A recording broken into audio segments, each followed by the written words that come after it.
This is a diagram of the floor system I'll be using in my van. As you can see, there's a rubber flooring at the bottom. That came with the van. It's a rubber mat.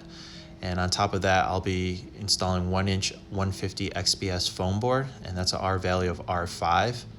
And on top of that, I'll be using 3/4 inch plywood, and that's going to help me fasten my cabinets to the van floor.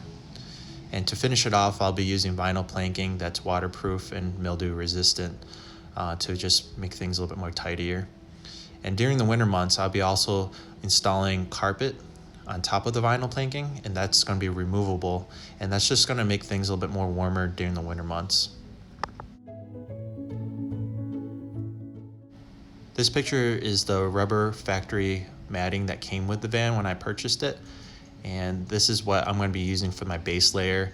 And I also used it for stenciling out the foam board and the 3/4 inch plywood that I'll be applying on top of this. The best thing about this is that it conforms to the factory flooring, and it actually helps insulate. I believe it's probably like at least an R value of 1 or higher. So this is a close-up of the rubber flooring that came with the van. The gray stuff on the left is actually the backing of the rubber mat, and it actually conforms to the ribs of the steel structure for the floor. And the rubber material on top makes things a little bit easier to clean up, and it will be a moisture barrier. In this photo, I applied the rubber matting on top of the foam board. I am using 150 foam board. It is recommended you use something higher, but with the weight being distributed by the 3/4 inch plywood, I'm not really worried about it. It is 15 pounds per square inch, so keep that in mind. When you do go higher in the numbers of the 250 or 200, it just refers to how much PSIs it can handle. In this photo right here, you can see me just stenciling away. I put the mat on top of the foam board and I'm just walking around, or more like kneeling around, and just stenciling it with a black marker. And I'll be cutting that by hand. Makes things a little bit more easier when you have a stencil like this and you don't have to do any measurements.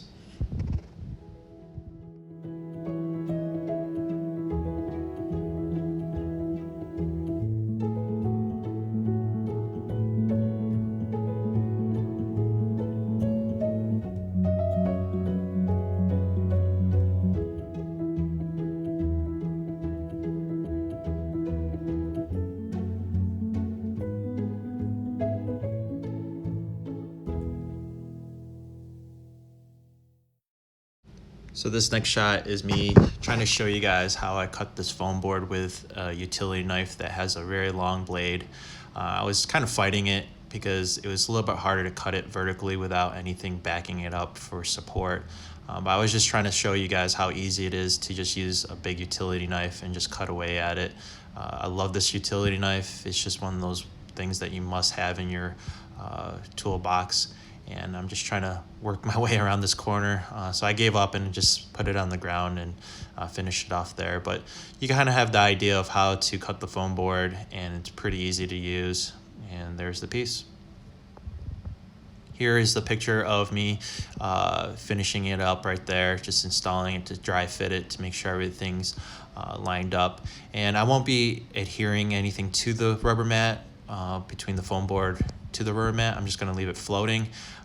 The weight of the material that I'll be using, the 3/4 inch plywood, and on top of that, the cabinets are all going to hold everything down.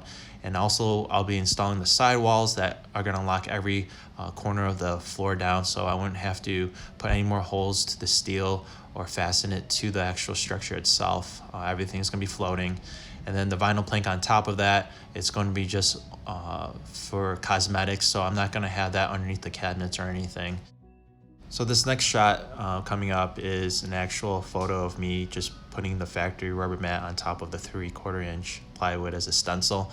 I'll be also tracing that out and using a jigsaw to cut the rounded corners off and finishing it up there. So this picture shows the actual 3/4 inch being put down. It was just dry fitted to see how it looks. Nothing was done to it. This next shot is me caulking it with silicone caulk. I left a 1/4 inch gap between the floorboards to allow for expansion and contraction and prevent squealing from having the 3/4 rubbing against each other. I put a little spacer between it, and then I just caulked over it, making sure everything was just nice and sealed and leveled off.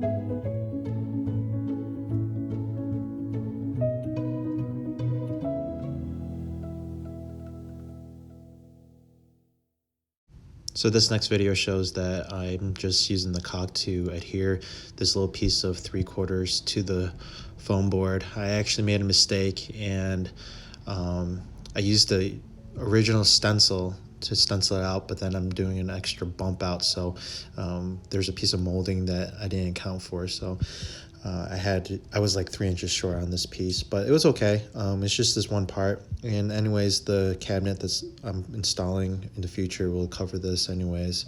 So I'm just using it to adhere and level the floor off. Nothing too cosmetic here. So no worries here.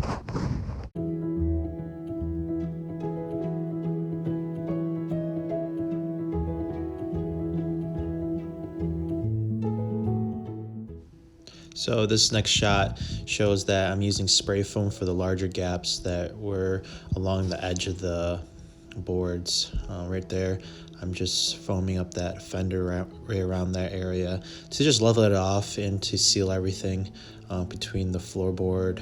Some of the foam board was actually didn't make it to the wall, so I'm just foaming everything up by layer, and hopefully it just seals everything up. And also it'll help adhere the foam board to the side of the van and also the 3/4 inch. So after I'm done foaming everything up, I'll be coming back here and cutting everything out with a razor blade.